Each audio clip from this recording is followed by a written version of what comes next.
Alors, notre vidéo sur la fusion a suscité beaucoup de questionnements. Et il y en a un qui revient, qui est: est-ce qu'on peut fusionner même si on ne se voit pas?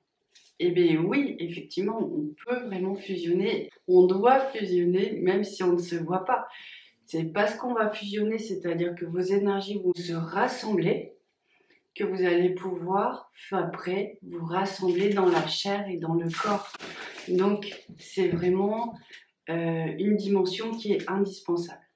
Pour vous faire un petit résumé, on a plusieurs axes de fusion, d'accord? Enfin, il y en a même peut-être encore plus que ça, mais il y a celui vraiment au niveau spirituel, pour tous ceux qui ont des visions, même ceux qui n'en ont pas, mais ça se passe quand même de cette manière-là. Il y a la vision qui est d'ordre spirituel, qui est invisible pour la plupart des gens, mais c'est la fusion qui va permettre en fait d'intégrer de nouvelles dimensions. Et on s'en rend pas compte parce que c'est des dimensions qui viennent descendre et s'ajuster sur nous-mêmes, sur notre corps. Donc c'est vraiment, il y a tout un mouvement de descente et il y a aussi un mouvement qui fait que ça nous fait grandir et que notre aura est beaucoup plus vaste. C'est pour ça qu'on a accès à plus de possibilités en fait et à vraiment rayonner dans un état de stabilité, de pacification, d'émerveillement, toute cette vibration d'amour. Donc tout ça, vous pouvez le voir grâce aux visions des mariages divins, aux visions spirituelles, christiques de Marie, du galactique aussi, mais c'est encore un petit peu différent parce que dans ces dimensions-là, il ne va pas y avoir en fait d'énergie perturbatrice. Donc on ramène ces champs d'énergie-là autour de soi pour que ça se stabilise et que ça serve de protection pour pouvoir poser ça sur Terre. D'accord? Donc ça, c'est un des axes de la fusion qui va se faire quand on n'a pas eu la chance de rencontrer son jumeau très longtemps. Il y a un autre axe aussi qui est pour ceux qui se voient ou qui ont la chance de partager la sexualité sacrée, divine. En fait, il y a déjà une fusion des corps qui existe. Donc là, on voit vraiment que les énergies se sont vraiment mélangées pour être soutenues. Mais il y a différentes couches. Donc ça ne suffira pas. Il faudra aussi les énergies du champ spirituel, parce que les gens qui se voient se perçoivent, mais vont pas rentrer dans cet amour puissant et inconditionnel qu'on attend. Donc ça, c'est une autre phase. Et vous faites, c'est le même chemin, mais pour d'autres, c'est d'abord on se retrouve dans le ciel pour mieux se retrouver sur Terre, mais dans une harmonie complète. Entre-temps, ce qui va se passer, c'est que vos deux cœurs vont se rapprocher, vont se réinitialiser, autant avec la force du ciel qu'avec la force de la terre, d'accord? Et vous allez faire grandir votre aura, faire grandir votre cœur qui va vibrer sur plein de dimensions. Et à chaque dimension, il ouvre un spectre d'amour différent. Et en fait, une fois que vous aurez vraiment ouvert tous ces espaces-là, il va y avoir vraiment la force nécessaire pour être en unité avec votre jumeau. Un petit point de précision quand même, de ce que je perçois pour l'instant, c'est que vraiment la fusion est beaucoup plus facile à faire dans cette dimension des mères divines et des pères divins, puisque c'est un espace qui est assez protégé, assez spirituel, donc il y a moins de dualité, il y a moins d'obstacles. Et en même temps, c'est un espace où ça nous permet de renaître à nous-mêmes dans toutes nos dimensions.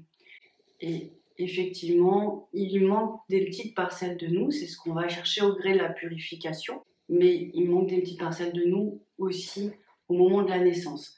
C'est important pour nous, mais c'est important aussi de faire renaître son jumeau, et quand on est dans cette vibration-là, on lui permet d'avoir toutes les dimensions possibles pour accepter ce processus. Donc, vraiment travailler sur cet axe et aussi appeler votre féminin divin pour que cette partie-là elle vienne vraiment vous englober, vous protéger sur Terre.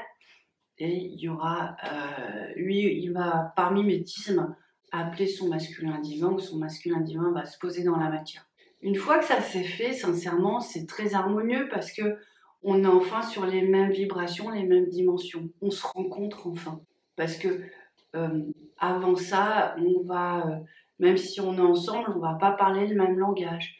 Même si on est ensemble, on va pas forcément se comprendre, on va pas ressentir les mêmes émotions. À partir du moment où les deux rentrent vraiment dans cette dimension-là, avec, j'ai envie de dire presque la synthèse du voyage, c'est la fin du voyage de votre âme où elle a été rechercher toutes les belles vibrations dont elle avait besoin, bah, ça se pose à l'intérieur de vous. Et sur lui, sur la notion de couple, sur la notion de famille et sur la notion de connexion divine. Donc ça fait, c'est à ce moment-là que le processus est complet, en tout cas tel que nous on l'a vécu. Voilà, c'est des étapes importantes.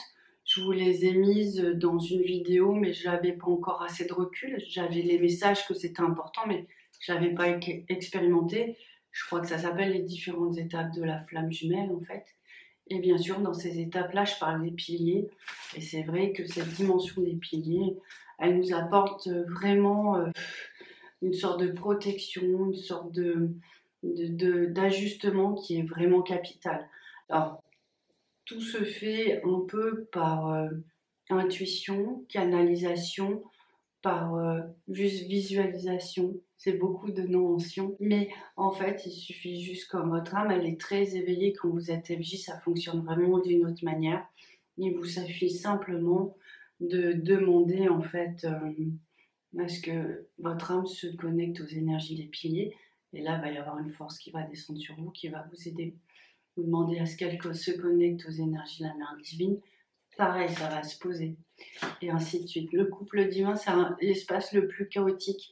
Donc moi, je propose de le faire vraiment plutôt à la fin parce que il faut beaucoup de force pour l'allumer complètement, le mettre complètement en lumière. Donc voilà, c'est vraiment tous les messages que j'ai reçus. Je vais vous faire plusieurs petites vidéos avec des thématiques très précises pour que vous puissiez bien avoir les réponses à vos éventuelles questions et puis j'espère beaucoup d'autres informations pour vous aider à rayonner vraiment cette vibration et cette dimension qui est juste incroyable.